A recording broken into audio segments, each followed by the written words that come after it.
মুর্শিদাবাদ জেলার নির্বাচন হয়ে যাওয়ার পর তৃণমূল দলের মধ্যে হতাশা ক্রমশ বাড়ছে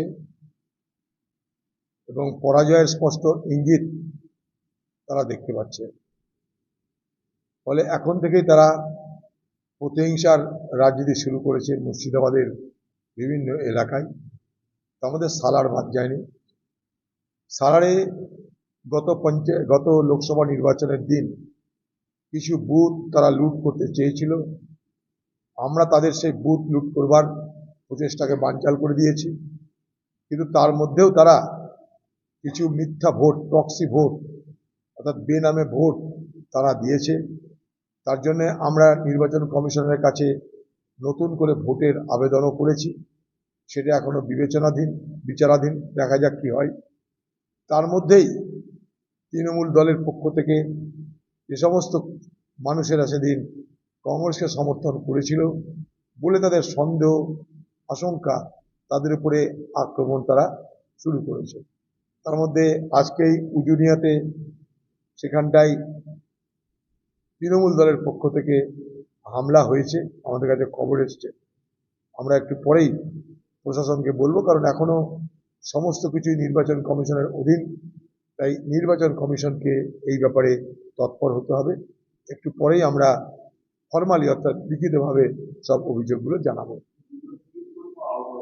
হ্যাঁ, তৃণমূলের সব ফার্মাররা বোমা মারছে। বোম ছাড়া পিস্তল ছাড়া আর কিছু হাতিয়ার নেই তাদের। এখানকার আরেকটা সব থেকে বড় সালার এলাকার আইন শৃঙ্খলা অবনতি ঘটছে ওখানকার সালারের আইসির জন্য।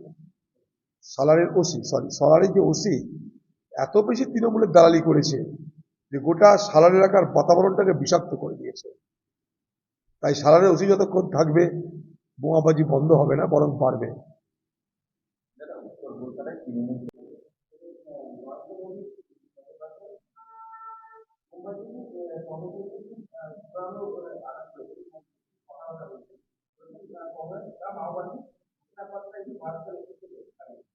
देखिए, महाराष्ट्र में मोदी जी की हालात बहुत बिगड़ते जा रहे हैं।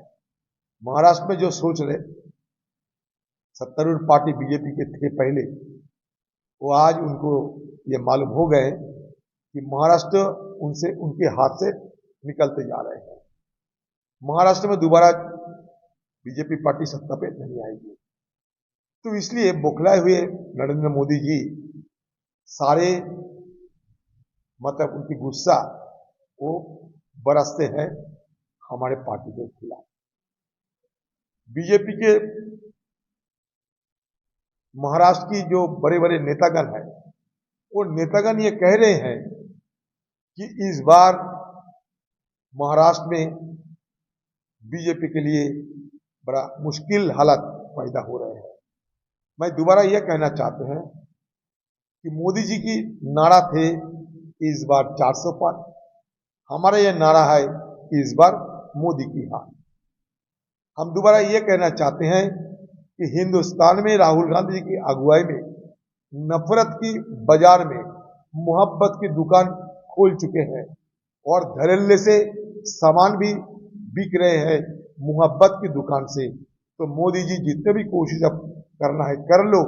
आप लोगों को गुमराह करने के लिए जितना तक आप जाना चाहते हैं अब जा सकते, लेकिन किसी सूरत में अपना सत्ता को आप बचा नहीं पाओगे।